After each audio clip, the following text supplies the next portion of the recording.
ನಮಸ್ಕಾರ. ಈ ದಿನ ಆಶ್ಲೇಷ ನಕ್ಷತ್ರದ ಬಗ್ಗೆ ನೋಡೋಣ. ಆಶ್ಲೇಷ ನಕ್ಷತ್ರ ಇದರ ಅಧಿಪತಿ ಬಂದು ಬುಧ ಗ್ರಹ. ಸಂಪೂರ್ಣವಾಗಿ 4 ಪಾದಗಳು ಕರ್ಕಾಟಕ ರಾಶಿಯಲ್ಲಿ ಸೇರುತ್ತೆ. ಕರ್ಕ ರಾಶಿ ಅಧಿಪತಿ ಬಂದು ಚಂದ್ರ. ಹೀಗಾಗಿ ಈ ಆಶ್ಲೇಷ ನಕ್ಷತ್ರದವರು ಕೆಲವೊಂದು ದೋಷಗಳನ್ನು ಹುಟ್ಟಿನಿಂದನೇ ಅನುಭವಿಸ್ಬೇಕಾಗುತ್ತೆ. ಭಾಳಷ್ಟು ಜನ ಜಾತಕರಲ್ಲಿ ಆಶ್ಲೇಷ ನಕ್ಷತ್ರ ದಿನ ಹುಟ್ಟಿದಾಗ 2ನೇ ಪಾದ ಮತ್ತು 3ನೇ ಪಾದ ಸ್ವಲ್ಪ ದೋಷ ಇದೆ ಅಂತ ಗ್ರಂಥಗಳಲ್ಲಿ ಉಲ್ಲೇಖ ಆಗಿದೆ. ಅದು ಎಷ್ಟರ ಮಟ್ಟಿಗೆ ನಿಜ ಅಂದರೆ ಭಾಳಷ್ಟು ಸತ್ಯ ಇದೆ ಅದರಲ್ಲಿ. ಆಶ್ಲೇಷ ನಕ್ಷತ್ರದ ಅಧಿಪತಿ ಬಂದು ಸರ್ಪ ದೇವರೇ ಸರ್ಪ. ಹೀಗಾಗಿ ಅವರಲ್ಲಿ ಗುಣಲಕ್ಷಣಗಳು ಅದೇ ಥರ ಇರುತ್ತೆ. ಸೌಮ್ಯವಾದರೆ ತುಂಬ ಸೌಮ್ಯವಾಗಿರುತ್ತೆ. ಹಠ ಬಿದ್ದು ಯಾರಾದರೂ ಜಗಳ ತಕ್ಕೊಂಡ್ರೆ ವಿಷವನ್ನು ಕಕ್ಕುತ್ತೆ. ಹೀಗಾಗಿ ಇದನ್ನು ನಾವು ಭಾಳಷ್ಟು ಶುಭ ಕಾರ್ಯಗಳಿಗೆ ಬಳಸಲ್ಲ ಈ ನಕ್ಷತ್ರವನ್ನು. ಓನ್ಲಿ ಯುದ್ಧ ಪ್ರವೇಶ, ಜಗಳ ಏನು ನಡೀತದಲ್ಲ ಅದಷ್ಟೇ ಇದಕ್ಕೆ ಬರೋದು. ಈ ಬೇರೆ ದೇಶದವ್ರು ಯುದ್ಧ ತೊಡ್ಕೋತಾರಲ್ಲ, ಇದೇ ನಕ್ಷತ್ರ ದಿನ ನೋಡಿ ಆಯ್ಕೆ ಮಾಡಿದ್ದಾರೆ ಕೆಲವು ಪ್ರಧಾನಿಗಳು. ಬುದ್ಧಿವಂತರೆಲ್ಲರೂ ತುಂಬ ಚೆನ್ನಾಗಿ ಆಯ್ಕೆ ಮಾಡಿದ್ದಾರೆ ಈ ನಕ್ಷತ್ರವನ್ನು. ಆಶ್ಲೇಷ ನಕ್ಷತ್ರ ದಿನ ಯಾರು ಯುದ್ಧಕ್ಕೆ ಇಳಿತಿರೋ, ಜಗಳಕ್ಕೆ ಇಳಿತಿರೋ ಅವರೇ ವಿನ್ನರು. ಅಷ್ಟು ಪ್ರಬಲವಾದ ನಕ್ಷತ್ರ ಇದೆ ಜಗಳಕ್ಕೆ. ಹೀಗಾಗಿ ಮತ್ತು ಇದರ ಅಧಿದೇವತೆ ಸರ್ಪ ಇರೋದ್ರಿಂದ ನೀವು ಕುಕ್ಕೆ ಸುಬ್ರಹ್ಮಣ್ಯ ದೇವರಿಗೆ ಆಶ್ಲೇಷ ಬಲಿ ಪೂಜೆಯನ್ನು ಮಾಡಿಸಲೇಬೇಕು. ಮತ್ತು ಆಶ್ಲೇಷ ನಕ್ಷತ್ರದ ದಿನ ಅನ್ನದಾನವನ್ನು ಇಟ್ಕೊಳ್ಳಿ, ತುಂಬ ಒಳ್ಳೆಯದಾಗುತ್ತೆ. ಹಾಗೆ ಇವರು ಯಾವುದಾದ್ರೂ ವಿದ್ಯೆಯನ್ನು ಕಲೀಲಿಕ್ಕೆ ಹಠ ಉಪಯೋಗಿಸಿದ್ರೆ ಅದನ್ನು ಕಲ್ತು ಬಿಡ್ತಾರೆ.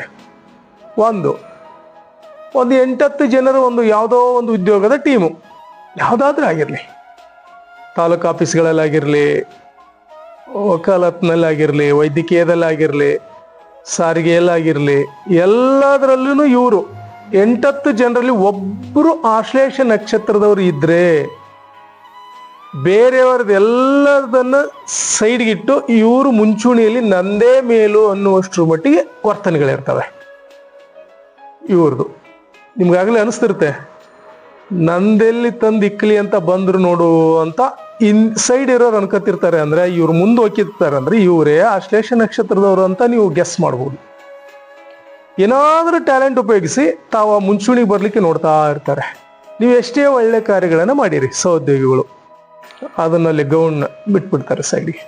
ಇಲ್ಲ, ಅದು ಹಂಗಲ್ಲ, ಇದು ಕರೆಕ್ಟ್. ತಮ್ಮದೇ ಆದ ವಾದವನ್ನು ಮಂಡಿಸಿ ಗೆಲ್ಲುವುದರಲ್ಲಿ ನಿಸ್ಸೀಮರು ಇವರು. ಯಾಕಂದ್ರೆ ಅಧಿದೇವತೆ ಸರ್ಪ, ಇವರ ಸುಬ್ರಹ್ಮಣ್ಯ ಸ್ವಾಮಿನಿ ಇವರಿಗೆ ಅಧಿದೇವತೆ. ಹೀಗಾಗಿ ಇವರು ಗೆಲುವಿನಲ್ಲಿ ನಿಸ್ಸೀಮರು. ಬಟ್ ಪೂಜೆಗಳನ್ನು, ಹವನಗಳನ್ನು, ಮುಂತಾದ ಆಧ್ಯಾತ್ಮಿಕ ಕಾರ್ಯಗಳನ್ನು ಕೈಗೊಂಡಾಗ ಇವರು ಅದ್ಭುತವಾದ ಮೇಧಾವಿಗಳಾಗಿರ್ತವೆ.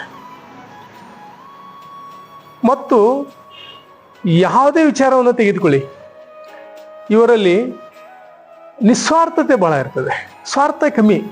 ನಂದು ಇರಲಿ ಅಂತಿದ್ರು ಅದನ್ನು ಇನ್ನೊಬ್ಬರಿಗೆ ದಾನ ಮಾಡಿದೀನಿ ನೋಡಿ ಅನ್ನೋ ತೋರಿಸ್ಕೊಳ್ಳೋಷ್ಟು ಮಟ್ಟಿಗೆ ಇರುತ್ತೆ ಅವ್ರದ್ದು.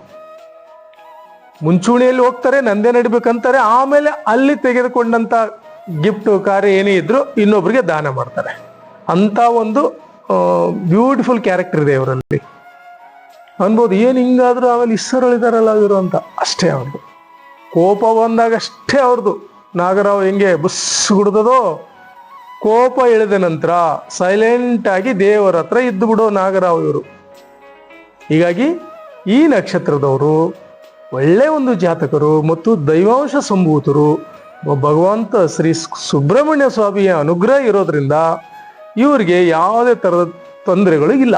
ಬಟ್ ಚಿಕ್ಕ ಪೂಜೆಗಳನ್ನು ಮಾಡ್ಕೊಂಡಾಗ ಇವರು ಜೀವನದಲ್ಲಿ ಯಶಸ್ವಿ ಆಗ್ತಾರೆ, ತುಂಬ ಯಶಸ್ವಿ ಆಗ್ತಾರೆ. ಇವರು ಪಚ್ಚವನ್ನು ಸ್ಟೋನನ್ನು ಹಾಕ್ಬೇಕು. ಇವರು ಪಚ್ಚೆ ಸ್ಟೋನು ಮತ್ತು ಮುತ್ತು, ಯಾವುದು ಮುತ್ತನ್ನು, ಒಳ್ಳೆ ಮುತ್ತು, ಅದು ಕ್ವಾಲಿಟಿ ಇರಬೇಕು. ಅದು ಆ ಥರ ಮುತ್ತು ಹರಳನ್ನು ಮತ್ತು ಪಚ್ಚೆ ಹರಳನ್ನು ಎರಡನ್ನು ಧರಿಸಿದ್ದೇ ಆದಲ್ಲಿ ಇವ್ರಿಗೆ ಕೆಲವೊಂದು ಸಿಕ್ಸ್ ಸೆನ್ಸ್ ಆಕ್ಟಿವೇಶನ್ ಆಗುತ್ತೆ.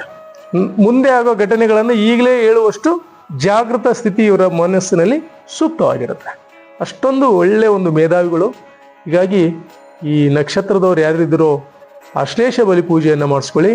ಮತ್ತು ವರ್ಷಕ್ಕೊಮ್ಮೆ ಈ ನಿಮ್ಮ ನಕ್ಷತ್ರದ ದಿನ ಬಡ ಮತ್ತು ಯಾರು ಇದಾರಲ್ಲ ಒಳ್ಳೆಯವರಿಗೆ ಅವರೆಲ್ಲರಿಗೂ ಅನ್ನದಾನವನ್ನು ಮಾಡಿ ಮತ್ತು ನೀವು ಜನ್ಮದಲ್ಲಿ ಸಾರ್ಥಕವಾದ ಜೀವನವನ್ನು ನಡೆಸ್ತೀರಿ ಅಂತ ಹೇಳ್ತಾ ನನ್ನ ನಮಸ್ಕಾರಗಳು.